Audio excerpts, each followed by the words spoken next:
else can we start when talking about the MX-5 other than its handling? It's what's made this car an icon for over 25 years.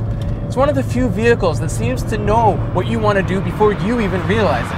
And for 2016, it is still there. In fact, Mazda has amped everything up. Turning, throttle response, and braking all seem to happen a little bit quicker now. And also still with the MX-5 is its soft ride. Now, usually having a soft suspension in a sports car is a no-no as it produces body roll. And in the MX-5 there is body roll, but in the hands of a skilled driver, it allows you to play with the weight transfer and get the most out of this lightweight little car. But for those of you who are familiar with the MX-5 may be saying, yeah, but this is everything the old car had as well. Well, there is one major difference: weight.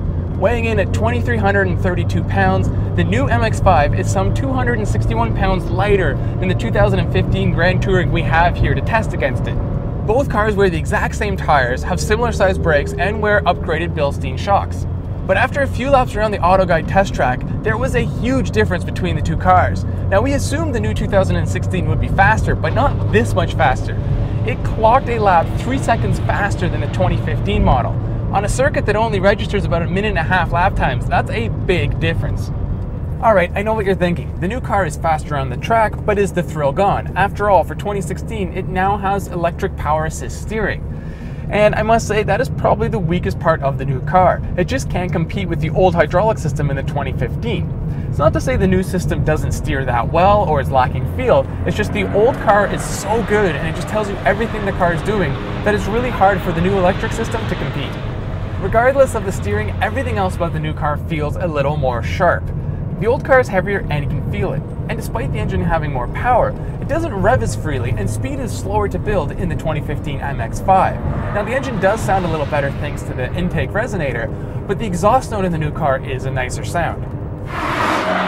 And this year, comfort in here remains the same for better or worse. Headroom and legroom are pretty much identical to last year's model, even though the car has lost over 3 inches in total length.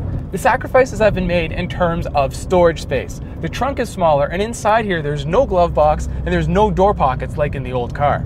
And the drink holders are way back here. But this is a sports car, so who gives a f***? And being a new model, of course, the interior is a lot more modern. There's new technology available in the MX-5, such as blind spot monitoring and lane departure warning, and finally, USB ports. A nice added bonus with the new car is how easy it is to close the soft top. Now, every MX-5 Miata has had the same basic soft top closing procedure since the car was introduced. It should allow for a single arm to close the roof while sitting in the driver's seat. As the owner of a first-gen MX-5, I can tell you this wasn't the easiest thing to do. And even in the 2015 car, it takes quite a bit of effort to try to close the roof with one arm. But in the 2016 car, you simply pull this lever, grab the roof, and it closes with no effort at all. One of the biggest misconceptions with the 2016 MX-5 is that it's slow. Now, reading the spec sheet and seeing it has a new engine that only makes 155 horsepower, I can see where that train of thought comes from.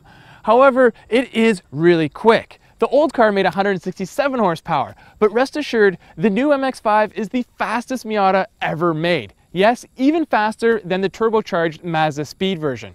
To prove it, I am going to drag race the new car against a 2015 MX-5. And no, not this heavy hardtop model, but a 2015 Sport that has the soft top and the 5-speed manual transmission. This was the lightest way to get an MX-5 in 2015.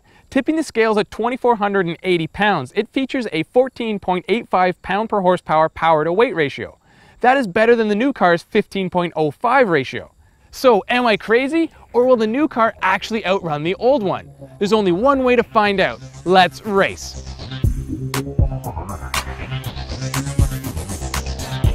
All right, I'm in the 2016 MX-5, and to my left I have the 5-speed 2015, and to my right is the 6-speed 2015. Let's see who wins.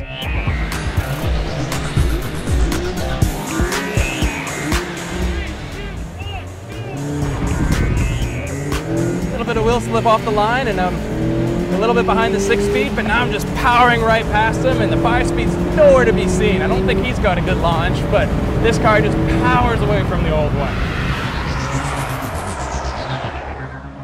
This is the part of the video where you're expecting me to say, sell your current Miata and buy the new one. Well, I'm not going to say that.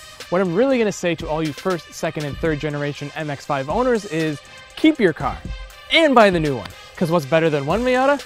2 Miatas.